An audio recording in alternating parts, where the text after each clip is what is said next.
kita tidak menduga sama sekali karena apa?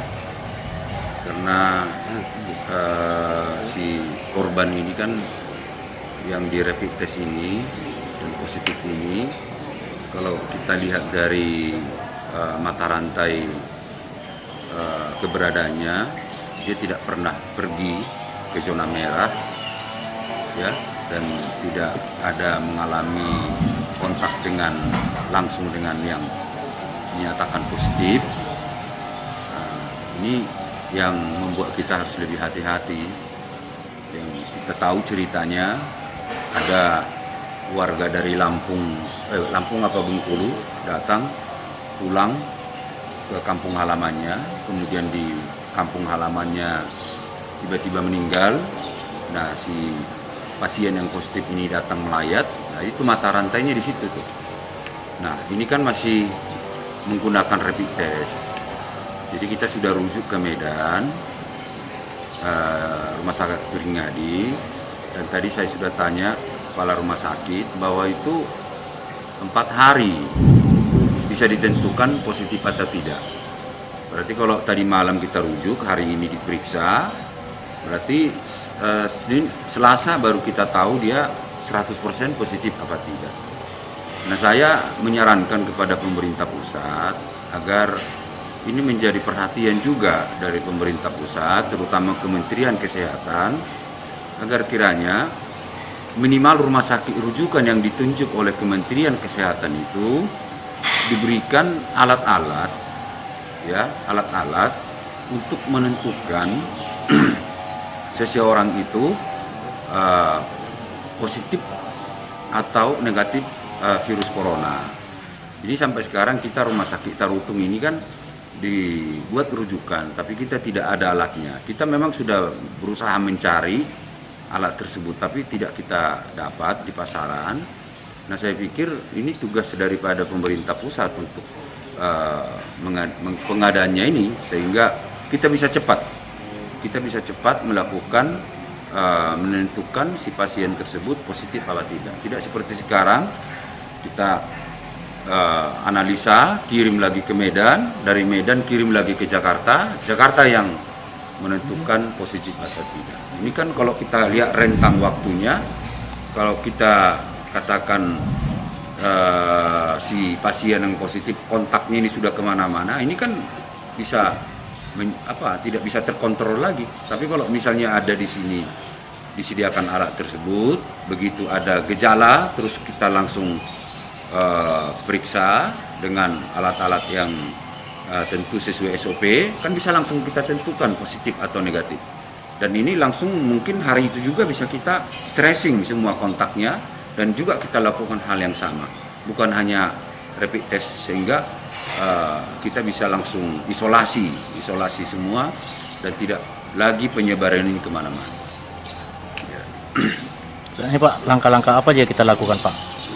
Langkah-langkah yang sudah kita lakukan mulai tadi malam, begitu kita tahu setelah di rapid test 3 kali, itu langsung kita rujuk ke Peringadi Medan. Kemudian tadi pagi di stressing pegawai puskesmas, ternyata ada 1 orang yang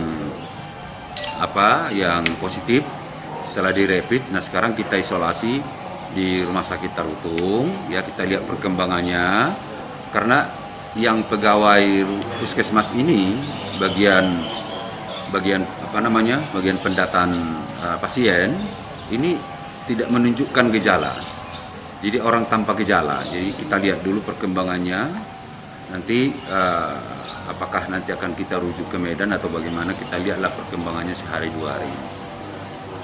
Dan kita sudah tadi minta kepada TNI Polri untuk segera juga yang kontak-kontak itu harus diisolasi mandiri semuanya. Dan puskesmas tempat pernah si pasien yang diduga positif ini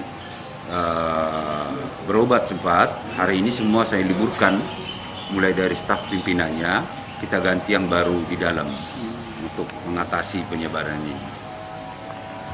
Perlu kami sampaikan bahwasannya pada tanggal 8 April tahun 2020, pasien kita yang bernama TS datang berobat ke Puskesmas Sipaholong. Selanjutnya pada tanggal 10 April, pasien kita masuk ke rumah sakit melalui IGD. Dan pada tanggal 13 April, pasien TS ini difototoraks yang hasilnya ada menunjukkan gejala-gejala corona. Terus selanjutnya pada tanggal 14 April, pasien atas nama TS ini kita lakukan rapid test sebanyak 3 kali. Hasil rapid test pertama dinyatakan positif. Hasil rapid test yang kedua negatif. Terus untuk lebih meyakinkan, kita melaksanakan rapid test yang ketiga dengan hasil positif. Dari hasil rapid test yang ketiga ini, kita merujuk si pasien ke Rumah Sakit Pringadi Medan untuk dilakukan swab PCR melalui analisis swab.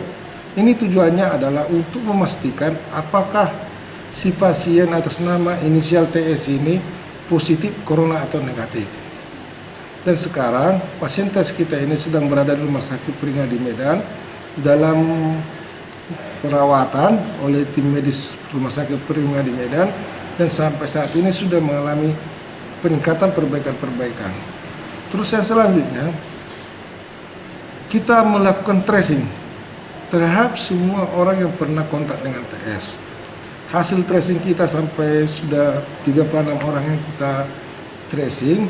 Kita temukan ada 1 orang petugas medis kita, setelah kita rapid test 2 kali, dinyatakan hasilnya positif terpapar virus. Selanjutnya pasien yang kedua yang inisial R ini kita isolasi di Rumah Sakit Umum Daerah. Terus yang selanjutnya keluarga daripada pasien daripada TS dan R ini sudah kita tes semua dan hasilnya negatif. Terus selanjutnya harapan kita kepada masyarakat, kita berharap mudah-mudahan hasil analisis, hasil swab ini hasilnya negatif. Kalaupun umpamanya hasilnya kalau positif, kita berharap kepada masyarakat supaya jangan panik.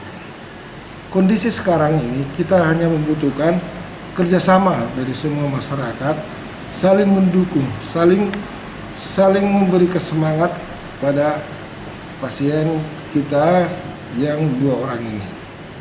Terus selanjutnya himbauan dari kami, dari gugus tugas, kiranya kita menjaga jarak, menjaga kebersihan, dan untuk sementara kami berharap jangan ada dulu acara-acara adat, pesta, dan kami juga berharap kepada para perantau. Kami berharap agar jangan mudik dulu ke Tapanuli Utara. Itu mungkin yang bisa kami sampaikan. Terkait dengan jumlah PDP kita, sampai saat ini jumlah PDP kita itu ada 3 orang. 1 orang sudah meninggal dunia, 1 orang lagi sudah sembuh, dan 1 orang lagi dalam perawatan. Dari Tapanuli Utara, Toba TV Itu mungkin yang melaporkan. bisa kami sampaikan. Sekian dan